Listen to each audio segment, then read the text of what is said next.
Committee গোগামুখৰ পৰা ঘূৰি গৈছিল তেখেতলোকে বুজি উঠিছিল যে ইয়াৰ অনামিচিং ৰাইজক সুৰক্ষিত ভৱিষ্যত যদি কৰিব নোৱাৰো তেনেহ'লে ইয়াত নিৰ্বাচন অনুষ্ঠিত কৰাটো ভুল হ'ব। তাৰপিছত 2013 চনত সেই নিৰ্বাচন পুনৰ হ'ল, বিসংগতিপূৰ্ণ এখন খচৰা তেতিয়া প্ৰকাশ কৰিলে। সেই খচৰা আমি প্ৰতিবাদ কৰিলোঁ। প্ৰতিবাদ কৰোঁতে প্ৰায় 117খন গাঁও সেই সময়ৰ আমাৰ ধেমাজি জিলা প্ৰশাসনে অসম চৰকাৰৰ নিৰ্দেশত আমি ৰাতি হিচাপ কৰি 117খন গাঁও কৰ্তন কৰিলোঁ।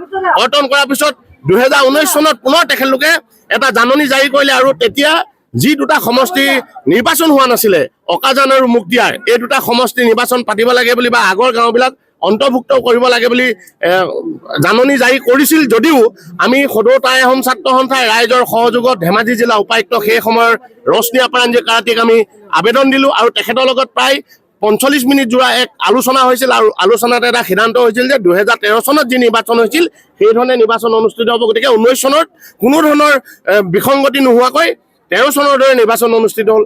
এই বছৰ কিন্তু তেখেতলোকে যিহেতু লখিমপুৰত অসমৰ কেবিনেটে সিদ্ধান্ত গ্ৰহণ কৰিলে তিৱা, মিচিং আৰু ৰাভা হাজঙক ষষ্ঠ অনুসূচী প্ৰদান কৰাৰ কথাটো, তাৰপিছতে কিন্তু তেখেতলোকে এখন বিসংগতিপূৰ্ণ খচৰা প্ৰকাশ কৰিলে, যিখনত 217খন গাঁও, মনত ৰাখিব এতিয়া 217খন গাঁও তেখেতলোকে অন্তৰ্ভুক্ত কৰিছে। 13 চনত আমি কাটিছিলোঁ 117খন আৰু এইবাৰ 217খন অৰ্থাৎ 100খন বেছিকৈ অন্তৰ্ভুক্ত কৰিছে। আৰু বহু ৰাইজে ভাবি আছে যে আমাৰ গাঁওবিলাক কৰা নাই, আমি কিয় প্ৰতিবাদলৈ যাম।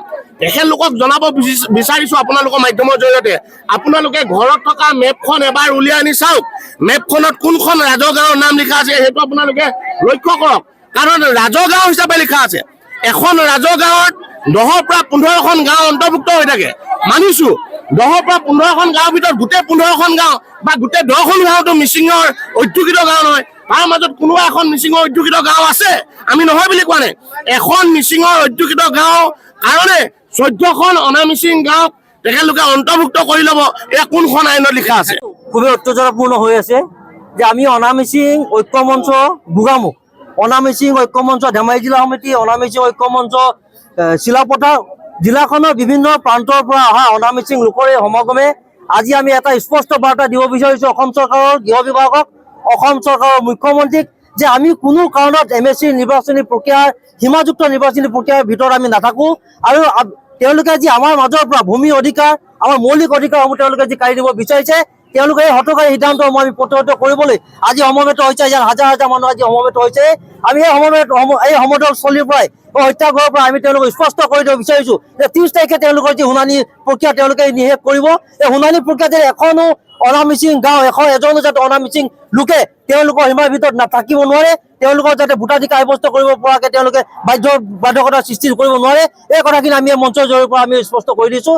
আমি ইয়াতে টাই আহোম ছাত্ৰ সন্থাই পোনপটীয়াভাৱে জড়িত হৈ আছোঁ। অনামিচিং লোকসকল আমাৰ লগত আছে, অনামিচিং ঐক্য মঞ্চ আমাৰ লগতে নাথযোগীসকল আছে, বিভিন্ন জাতীয় জনগোষ্ঠীয় সংগঠনসমূহ আমাৰ লগত আছে। আমি একত্ৰিতভাৱে লগ হৈ এই ঐক্যবদ্ধভাৱে সংগ্ৰামখন আগবঢ়াই নিছোঁ আৰু এটা সুফল পাম বুলি আমি ইয়াৰ পৰা আমি আশা কৰিছোঁ। অভিনয় কৰাৰ হেঁপাহ আপুনিও পঢ়ি ৰাখিছে নেকি? আপোনাৰ অভিনয় কৰাৰ অভিজ্ঞতা নাই? কোনো কথা নাই, আপোনাৰ বাবে আহিছে সোণালী সুযোগ। 29 ছেপ্টেম্বৰত দিনৰ 9 বজাৰ পৰা নিশা 8 বজালৈ বলিউড তথা হলিউডৰ চিনেমাৰ বাবে অডিশ্যন হ'বলৈ গৈ আছে গুৱাহাটীৰ কাহিলীপাৰাস্থিত জ্যোতি চিত্ৰবনত। 5 বছৰ বয়সৰ পৰা 70 বছৰ ব্যক্তিয়ে কৰিব পাৰিব অংশগ্ৰহণ।